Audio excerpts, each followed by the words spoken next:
Olá, bem-vindos a mais uma conversa. Hoje a gente mergulha em Atos capítulo 20.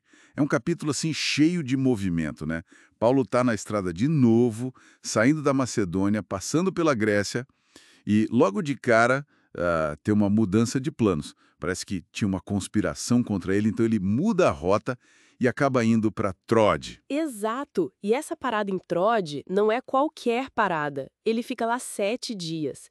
E se reúne no primeiro dia da semana, sabe? Para partir o pão, que já era um costume importante para eles. Só que, como ele estava de partida, o discurso vai longe. Muito longe. Até meia-noite.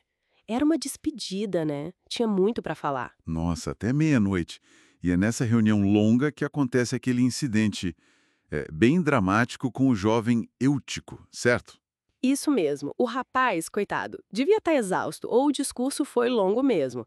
Ele pega no sono profundo. E o pior, ele estava numa janela do terceiro andar. Caiu lá de cima. Puxa vida! E o texto diz que o pessoal pegou ele como morto. Que tensão, hein? Imagina o clima. Mas aí a reação de Paulo é incrível. Ele desce correndo, se joga sobre o rapaz, abraça ele e fala para o pessoal: calma, ele está vivo. E não é que estava mesmo. Levaram ele para casa bem. Foi um alívio enorme, claro, e também assim um sinal forte ali naquela noite, né? Deu um consolo para todos. Que bom que ele ficou bem. Depois disso, a viagem continua. Só que aí Paulo tomou uma decisão que chama atenção. Ele resolve não parar em Éfeso. Éfeso era um lugar super importante para o ministério dele antes, né? Por que ele pula Éfeso? Foi uma decisão estratégica. O motivo era pressa. Paulo tinha um objetivo bem claro: chegar a Jerusalém a tempo para a festa de Pentecostes. Era uma data-chave. Parar em Éfeso, com tudo que envolveria, ia tomar um tempo que ele achava que não tinha. Entendi. Faz sentido, pela urgência. Daí a solução foi parar ali perto, em Mileto, e mandar chamar os presbíteros, os líderes da igreja de Éfeso, para virem encontrar com ele lá. E o fascinante é justamente essa conversa em Mileto. É tipo uma prestação de contas final, sabe? Uma despedida e instruções urgentes. E que discurso, hein? Ele começa relembrando como ele viveu entre eles. Humildade, passando por provações, lágrimas, e como ele ensinou tudo que era importante sem esconder nada. Na praça, nas casas, para judeus, para gregos, arrependimento e fé. Exatamente. Ele usa o próprio exemplo como base para o que vai dizer e reforça o centro de tudo: testemunhar o evangelho da graça de Deus. Mesmo sabendo porque o Espírito Santo avisava ele que prisões e sofrimentos esperavam por ele nas cidades. E ele fala aquilo, né? Que a vida dele não valia nada se não fosse para completar a missão. Uau! É muito forte. Uma entrega total. Ele sabia o que vinha pela frente, mas o foco era cumprir o ministério que recebeu do Senhor Jesus. E essa sensação de que é a última vez permeia tudo. Ele chega a dizer, olha, eu sei que nenhum de vocês, entre quem eu andei pregando o reino, vai ver meu rosto de novo. Imagina o peso disso na hora de dar as advertências que vêm a seguir. Com certeza. É nesse clima que ele vira para eles e diz: cuidem de vocês mesmos e de todo o rebanho. Ele lembra que foi o próprio Espírito Santo que colocou eles como episcopoi, supervisores ali, para pastorear a igreja de Deus, que ele diz que Deus comprou com o seu próprio sangue. Olha a importância disso, o sacrifício de Cristo como base de tudo.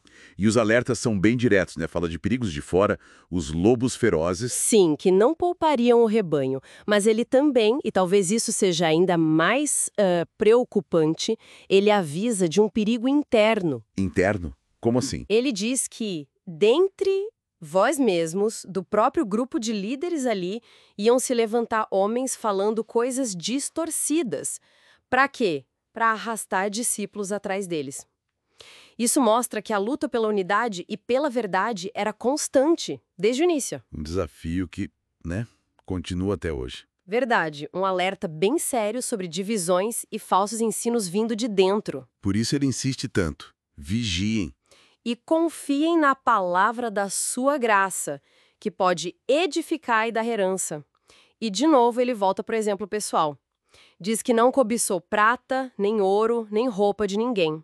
Pelo contrário, trabalhou com as próprias mãos para se sustentar e para ajudar os fracos. E aí ele cita Jesus, uma frase que não está nos evangelhos, mas que circulava. Mais bem-aventurado é dar do que receber. Que fechamento poderoso para o discurso. E com toda essa carga emocional, a despedida em si deve ter sido intensa. Muito intensa. O texto descreve a cena. Todos se ajoelham para orar com ele. Muito choro, abraços, beijos. E o motivo principal da tristeza, o texto faz questão de dizer, era aquela palavra dele, de que não iriam mais vê-lo. Mostra o laço forte que existia ali. Era mais que só liderança, era afeto. Então, resumindo essa passagem por Atos 20, o que fica mais forte para a gente? Essa combinação, né, de dedicação total de Paulo, os alertas realistas sobre os perigos para a fé e essa conexão humana profunda. Exatamente. Mostra a paixão do ministério, os riscos reais, tanto de fora quanto de dentro, e a importância vital de uma liderança atenta, fiel e do apoio mútuo na comunidade. Fica claro o peso da responsabilidade e o chamado constante para vigiar. Sem dúvida. É um retrato muito vivo da igreja primitiva e seus desafios. E isso nos deixa com uma reflexão, talvez. Se Paulo alertou sobre gente distorcendo a verdade, surgindo de dentro do próprio grupo, como que hoje, seja numa comunidade ou individualmente, a gente pode cultivar o discernimento? Discernimento para perceber e resistir a essas influências, sabe? Sem acabar destruindo a unidade que também é tão importante. Fica aí a questão.